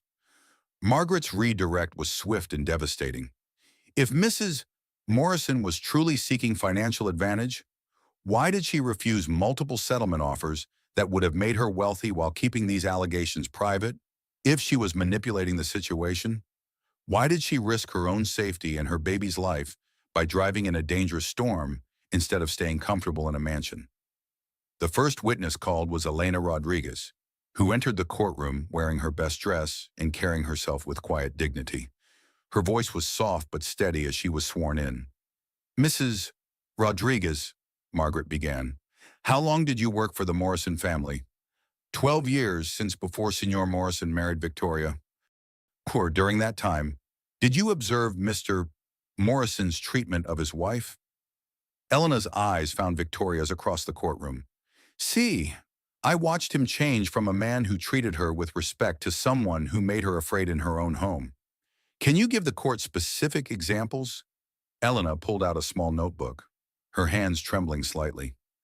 "I wrote down things I saw because my daughter told me to document everything in case there was trouble." Crawford objected. "Hearsay, Your Honor. The witness cannot testify about conversations with third parties." Sustained, but the witness may testify about her own observations. Judge Hernandez ruled. Elena opened her notebook. "March 15th, this year, Senor Morrison screamed at Senora Victoria for leaving dishes in the sink. He called her worthless and lazy. She was pregnant and having morning sickness, but she could not tell him because he became angry when she was sick. Did you witness the incident that led to Mrs. Morrison leaving the house on the night of the storm?" "See?" Elena's voice grew stronger with anger. "Senor Morrison told her to pack her bags. He said she had 30 minutes. The storm was very bad, with flood warnings on the television. I begged him to let her stay until morning, but he said the storm could have her." Crawford's cross-examination was aggressive, but ultimately ineffective. "Mrs. Rodriguez, isn't it true that you were paid by Mr. Morrison for 12 years? Isn't it possible your loyalty to Mrs. Morrison is affecting your memory of these events?" Elena straightened in her chair. "Sir, I remember everything exactly as it happened because I was afraid someone would be hurt. When you see a man throwing his pregnant wife out in a dangerous storm, you do not forget that. But you continued working for Mr. Morrison after this alleged incident." "Because I needed to feed my family," Elena replied firmly. "That does not make what I saw less true." Sarah Chen took the stand next, her tech entrepreneur confidence filling the courtroom as she presented the financial evidence with devastating precision. The defendant systematically moved $18 million in marital assets to offshore accounts over an 8-month period, Sarah testified, pulling up financial records on the courtroom's display screen. These transfers coincided exactly with my sister's prenatal appointments, showing deliberate timing to avoid detection.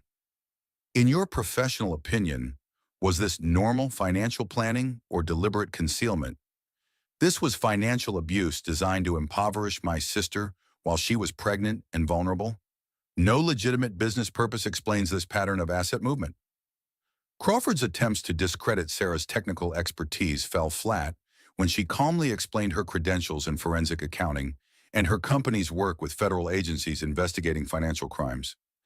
Carol Henderson's testimony established the pattern of behavior that Margaret had been building toward. Richard Morrison used identical tactics against me 15 years ago. Carol testified with the authority of a woman who had survived and thrived after abuse. Financial surveillance, gaslighting, isolation from family and friends. The only difference was that I wasn't pregnant when he decided to discard me. Did Mr. Morrison ever explain his reasons for the financial manipulation? He said women couldn't understand complex business decisions and that he was protecting me from my own ignorance. Later, I discovered he was preparing to leave the relationship while keeping all the assets we had built together. Jennifer Park's testimony, delivered without her usual stutter because anger had burned away her nervousness, provided additional confirmation of Richard's methods. He told me I was too emotional to understand investments, then used my personal information to open accounts I never authorized. When I confronted him, he said I was being paranoid and suspicious. When Victoria finally took the stand, the courtroom fell completely silent. Her voice was steady as she began her testimony, 7 months pregnant and radiating the strength she had discovered during the legal battle. Your Honor, on the night of September 15th, my husband threw me out of our home into a dangerous storm, knowing I was 6 months pregnant with a high-risk pregnancy. Margaret guided her through the events of that night, letting Victoria tell her story in her own words without interruption. Richard found a text message from his mistress and accused me of spying on him. When I asked about our finances, he said I was being greedy and calculating. He gave me 30 minutes to pack whatever I could carry. What were the weather conditions that night? Severe storm warnings, flooding, wind gusts over 60 miles per hour. The news was telling people to stay indoors, but Richard said the storm could have me for all he cared. Were you afraid, terrified, not just for myself, but for our baby? I knew driving in those conditions was dangerous, but staying felt even more dangerous. Crawford's cross-examination was brutal. As expected, he attacked Victoria's motives, her timeline, her decision to drive in the storm, and her relationship with her sister and legal team. Mrs. Morrison, isn't it true that you had already consulted with divorce attorneys before the night in question?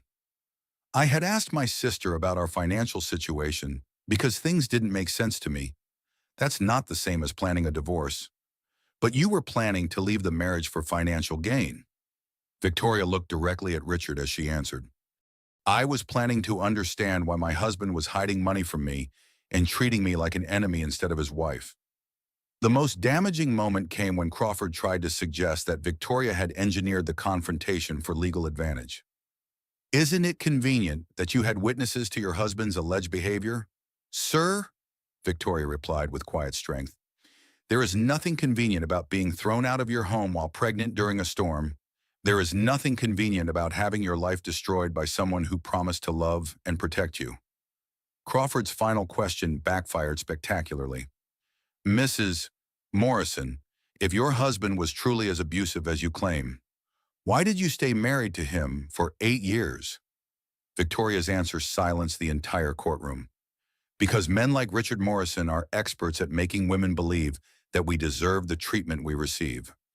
Because he convinced me that questioning him was disloyal, that asking for honesty was greedy, that expecting basic respect was unrealistic.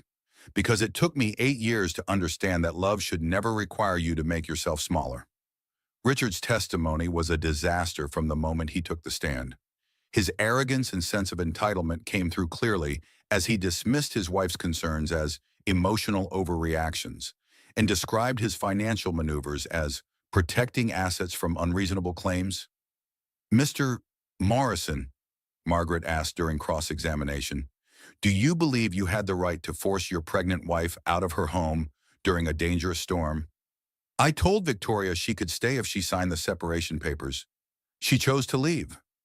You gave a pregnant woman an ultimatum: sign away her rights or face a dangerous storm. I gave her options. She made her choice. Mr. Morrison, do you love your wife? The question hung in the air for a long moment. Richard's answer would haunt him for the rest of his life. Love is a luxury I cannot afford when someone is trying to destroy everything I have built. Margaret's closing argument was devastating in its simplicity. Ladies and gentlemen, Richard Morrison just told you everything you need to know about his character. He cannot afford love, but he can afford offshore accounts, private investigators, and surveillance equipment to spy on his pregnant wife. He cannot afford compassion, but he can afford lawyers to help him hide marital assets.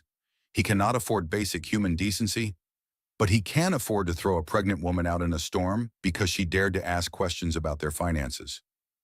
This case is not complicated. A powerful man decided his wife had become inconvenient, so he tried to dispose of her like she was worthless property. The only thing that saved Victoria Morrison was her own strength and the courage of people like Elena Rodriguez, who refused to look the other way. Crawford's closing argument fell flat as he continued to characterize Victoria as a calculating manipulator, an argument the jury clearly rejected based on the evidence they had heard. The evidence shows that Victoria Morrison is an intelligent woman who recognized abuse and found the courage to escape it. If that makes her calculating, then every abused woman who fights back is guilty of calculation. If that makes her manipulative, then every victim who refuses to stay silent is guilty of manipulation. After 6 hours of deliberation, the jury returned with their verdict. Judge Hernandez read each count with deliberate gravity. On the charge of criminal endangerment, we find the defendant guilty. On the charge of financial abuse, we find the defendant guilty. On the charge of violation of protective orders, we find the defendant guilty.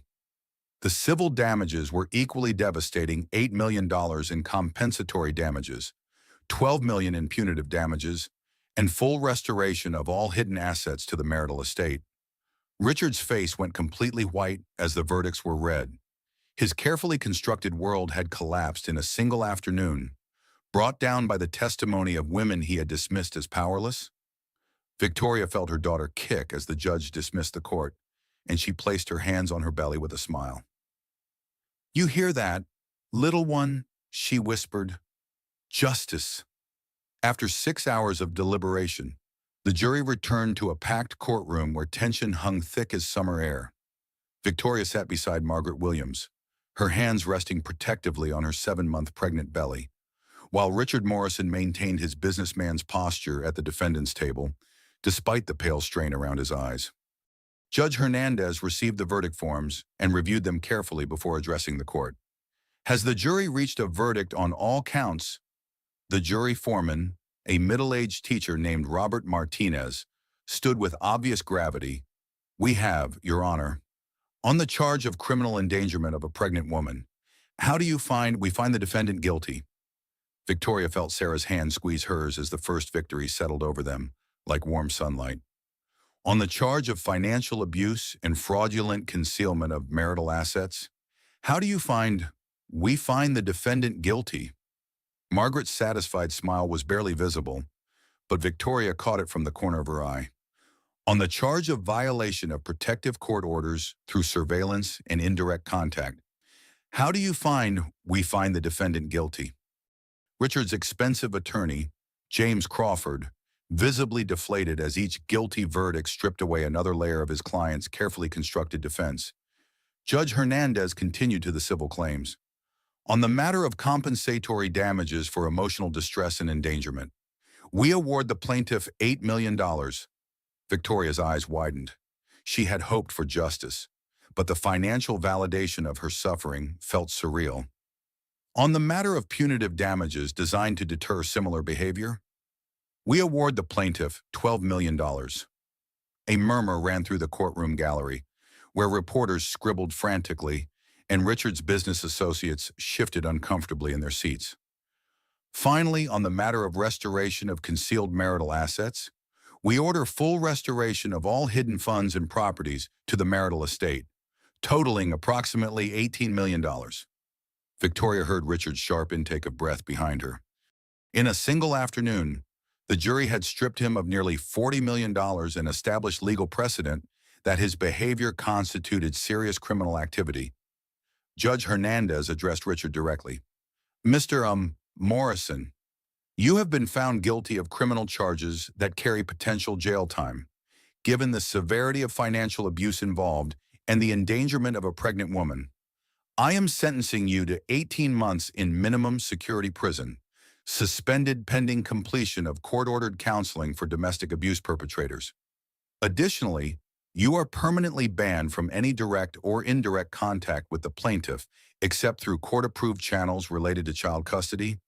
Violation of this order will result in immediate imprisonment. Richard stood slowly, his composure finally cracking as the weight of consequences settled on his shoulders. The man who had controlled every aspect of Victoria's life for 8 years now faced restrictions on his own freedom that money could not buy his way out of. As court dismissed, reporters surged forward, but Margaret skillfully guided Victoria toward a side exit where Sarah waited with the car. "How do you feel?" Sarah asked as they drove away from the courthouse. Victoria was quiet for a long moment, processing the magnitude of what had just happened. "Free," she said finally. "For the first time in 8 years, I feel completely free." Her phone buzzed with messages from news outlets requesting interviews, but also with texts from women she had never met thanking her for taking Richard to court. Apparently, the trial coverage had inspired other victims of financial abuse to come forward with their own stories. "Look at this," Sarah said, scrolling through social media on her tablet. "The hashtag Millionaire accountability is trending. Women are sharing their own stories about financial abuse and narcissistic partners." Victoria read over her sister's shoulder, seeing message after message from women who recognized their own experiences in her testimony. "I never thought about it becoming bigger than just my case. That is what happens when someone stands up to a system that protects powerful men," Margaret said from the front passenger seat. "Your courage gave other women permission to speak their truth." The next few days brought an avalanche of consequences for Richard Morrison that extended far beyond the courtroom. His tech company's board of directors voted to remove him as CEO, citing conduct incompatible with corporate values and fiduciary responsibilities. His business partners began liquidating joint ventures to distance themselves from the scandal. The charitable organizations where he had served on boards quietly removed his name from their leadership lists. Most damaging of all, federal investigators announced they were reviewing Richard's offshore financial structures for potential tax evasion and securities fraud. The case Victoria had brought for personal justice was now expanding into a broader examination of white-collar crime. "He built his whole identity around being untouchable," Sarah observed as they watched the news coverage from Victoria's new apartment in Manhattan. "Now he is finding out that money only protects you until someone with more courage than fear decides to hold you accountable." Victoria had used part of her settlement to purchase a spacious 2-bedroom apartment with a nursery overlooking Central Park. Elena Rodriguez had left Richard's employment the day after the verdict and now worked for Victoria as a live-in nanny and housekeeper. Finally free to speak openly about the abuse she had witnessed. "Senora Victoria," Elena said, bringing tea and homemade cookies to where the sisters sat planning Victoria's foundation for women escaping financial abuse. "I have something to tell you." "What is it?" "Elena, 3 women called today. They heard about the case on the news and want to know if you can help them understand their legal rights. Their husbands are doing the same thing Senor Morrison did to you." Victoria felt her daughter kick, as if responding to the possibility of helping other families avoid the trauma they had endured. "Tell them to call Margaret Williams' office," Victoria said, "and tell them that if they cannot afford legal representation, my foundation will cover their costs." Sarah grinned. "My sister, the crusader for justice. My sister, the woman who finally found her voice," Victoria replied. 6 months later, as Victoria held her healthy daughter for the first time, surrounded by Sarah, Elena, Margaret, and the close friends who had supported her through the legal battle, She reflected on the transformation that had begun with Richard's cruelty in a storm. "What are you going to name her?" Sarah asked, stroking the baby's tiny hand. Victoria looked down at her daughter's perfect face and thought about all the women who had supported her journey from victim to victor. "Hope," she said simply. "Her name is Hope Morrison Chen." "Hope Morrison Chen," Elena repeated softly. "A name for a new generation." Outside the hospital window, storm clouds gathered over the city, but Victoria no longer felt afraid of storms. She had learned that the strongest storms often clear the air and make space for new growth. Richard Morrison was serving his suspended sentence in court-ordered counseling while his financial empire continued crumbling under federal investigation.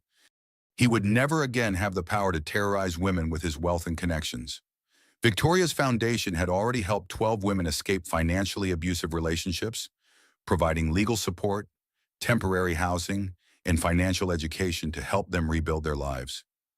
Margaret Williams had agreed to serve as the foundation's legal director, and Sarah had developed an app that helped women document financial abuse and connect with resources. "You know what I learned," Victoria said, settling baby Hope against her chest.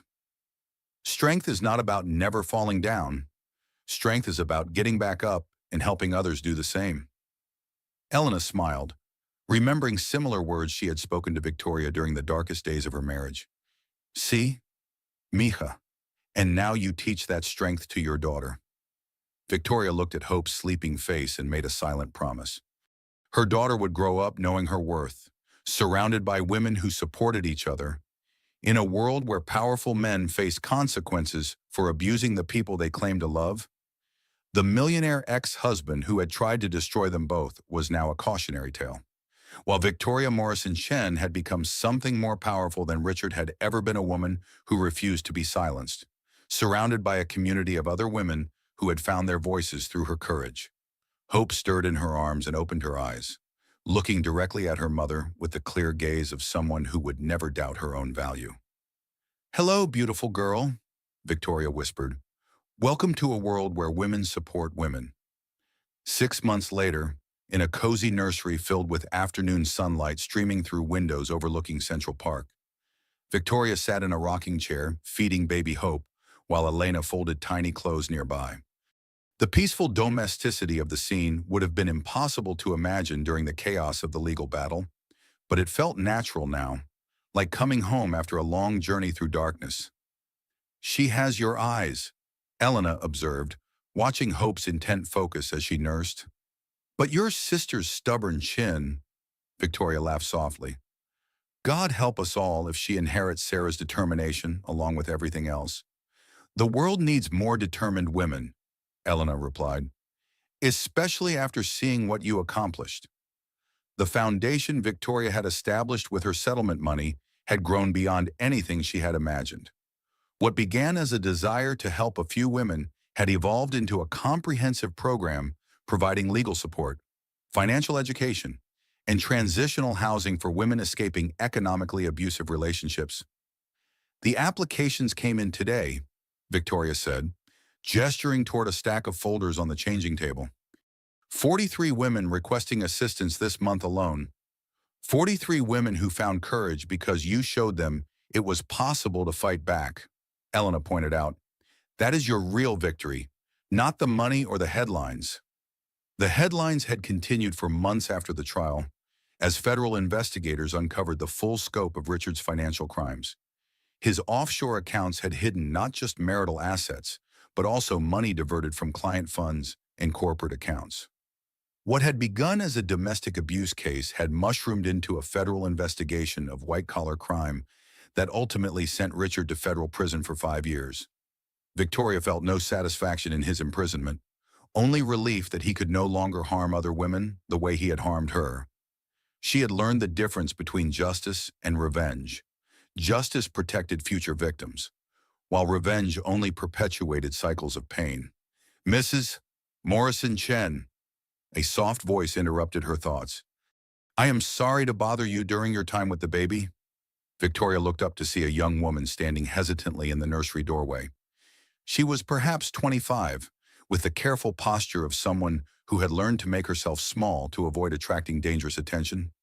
"Please come in," Victoria said warmly, "and call me Victoria. You must be Jessica." Jessica nodded, stepping carefully into the room like she was entering a sacred space. "Margaret Williams said you might be willing to talk with me about my situation." Victoria had been meeting with women seeking help for months now, but each story still broke her heart while simultaneously reinforcing her commitment to the work. Jessica's story would be both familiar and unique, like all stories of abuse. "Tell me what brought you here," Victoria said gently, settling Hope against her shoulder to free her hands for conversation. "My husband controls all our money," Jessica began, her voice barely above a whisper. "He says I am too stupid to understand finances, but I think he is hiding things from me. When I ask questions, he says I am being paranoid and ungrateful." Elena quietly excused herself, recognizing the need for privacy, but not before bringing Jessica a cup of tea and a reassuring smile. "How long has this been going on?" Victoria asked. 3 years, since we got married, but it has gotten worse since I started working again. He wants me to quit my job, says we do not need my income, but then he controls every penny I spend." Victoria nodded, recognizing the classic pattern of isolation and financial control. "Jessica, what you are describing is called financial abuse, and it is a serious crime. You are not paranoid, and you are definitely not stupid." Jessica's eyes filled with tears. "But he never hits me. He says I should be grateful because he provides for me, and compared to women who get beaten, abuse does not have to be physical to be real," Victoria said firmly. "Psychological abuse and financial control can be just as damaging as physical violence, sometimes more so because it is harder to recognize and harder to prove." Hope stirred against Victoria's shoulder, making the small, contented sounds of a well-fed baby. The contrast between the peace of new life and the pain of Jessica's situation reminded Victoria why this work mattered so much. "I brought some documents," Jessica said, pulling a manila folder from her purse. "Bank statements I found hidden in his office. I do not understand all of it, but something seems wrong." Victoria reviewed the papers while Jessica watched anxiously. Even with limited financial training, she could see irregularities that suggested hidden accounts and diverted funds. "Jessica, these documents show your husband has been moving money to accounts you do not have access to. That is illegal in most states when done without spousal consent." "Really? But he said it was normal financial planning." "It is financial abuse disguised as financial planning. The same tactics my ex-husband used." Victoria handed the documents back. "Jessica, would you be willing to work with our legal team to understand your full financial picture? I cannot afford lawyers. Our foundation covers all legal costs for women in situations like yours. Margaret Williams, who represented me, leads our legal team now. She has helped dozens of women recover hidden assets and gain financial independence." Jessica's shoulders sagged with relief. "I was so afraid I was crazy that I was making problems where none existed. That is exactly what financial abusers want you to think. They gaslight you into questioning your own perceptions so you will stop asking inconvenient questions." Victoria thought about her own journey from confusion and self-doubt to clarity and empowerment. "Jessica, can I tell you something I wish someone had told me years ago? Please, your instincts are right. If something feels wrong with your finances, if your husband's explanations do not make sense, if you feel like you are being lied to or manipulated, trust those feelings. Women's intuition about these things is usually accurate. But what if I am wrong? What if I destroy my marriage over a misunderstanding?" Victoria looked down at Hope's peaceful face, thinking about the world she wanted her daughter to inherit. "Jessica, a marriage that cannot survive honest questions about shared finances is not a marriage worth preserving. A husband who reacts to reasonable inquiries with anger and accusations is not a husband worthy of your loyalty." "I am scared," Jessica admitted. "He controls our house, our cars, our credit cards. If I challenge him and he throws me out, then you come here," Victoria said simply. We have transitional housing for women leaving financially abusive relationships. We help with legal representation, job training, financial education, and emotional support. You will not face this alone. Jessica wiped her eyes with the tissue Elena had thoughtfully provided. How do you do this? How do you listen to stories like mine over and over without getting discouraged?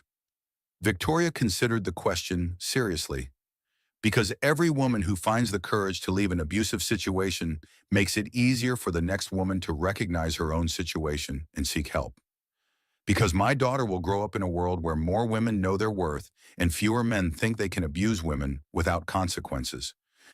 Plus, Victoria added with a smile, every Richard Morrison who faces legal consequences for financial abuse sends a message to other would-be abusers that there are costs to treating women like property. What happened to your ex-husband? He is in federal prison for financial fraud, and his business empire collapsed completely. He went from being a respected millionaire ex-husband to being a cautionary tale about the consequences of narcissistic abuse. Jessica's eyes widened. Prison. 5 years. It turns out that men who commit financial abuse against their wives often commit financial crimes against other people as well. Once investigators started looking closely at Richard's business practices, they found evidence of much broader criminal activity.